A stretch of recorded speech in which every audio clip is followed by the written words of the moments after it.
Pembebasan lahan wajib segera dilakukan, mengingat jalan tol tersebut mempercepat kegiatan ekonomi, seperti menyalurkan hasil pertanian masyarakat.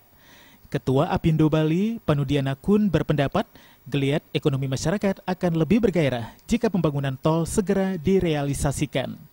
Untuk itu pemerintah provinsi dan kabupaten harus sigap dalam melakukan pembebasan lahan. Namun, Panudiana Kun mengingatkan pembebasan lahan agar jangan dijadikan proyek untuk kepentingan pribadi dan golongan yang nantinya menghambat pembangunan tol itu sendiri. Karena manfaat jalan tol akan dirasakan selama ratusan tahun ke depan. Pembebasan lahan itu sebenarnya agak sedikit tegas sedikit karena ini kepentingan umum, bukan kepentingan pribadi. Ini seorang negarawan. Jadi pemimpin itu harus berani sebagai negarawan. Biasanya kalau malah hotel-hotel kecil, perizinan dipermudah, mungkin kan ada duitnya kan. Ini kan jalan umum, bagaimana membebasin lahan untuk masyarakat umum.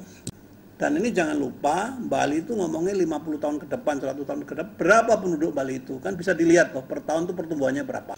Waktu tahun 45 itu penduduk di Bali berapa. Kan begitu kan? Dan Bali ini masih dalam kerangka negara kesatuan Republik Indonesia. Kita perlu pemimpin yang engineer, membangun. Bung Karno kan insinyur kan. Di Cina itu ada 17 insinyur, perdana menterinya, presidennya, menterinya, bangun. Tapi kalau pemimpinnya calo, ya broker, yang penting untung untuk dia. Ini kan membangun ini kita nggak usah ngomong untung rugi.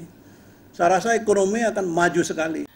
Pembangunan jalan tol diprediksi memiliki panjang tol sekitar 156,7 km dengan biaya pembangunan mencapai triliunan rupiah. 7 titik tersebut berada pada 4 ruas tol, meliputi Kute, Canggu, Tanah Lot, Soke, Pekutatan, Pekutatan Gilimanuk, dan Pekutatan Lovina. Jaya dan Sufiatna, Bali TV.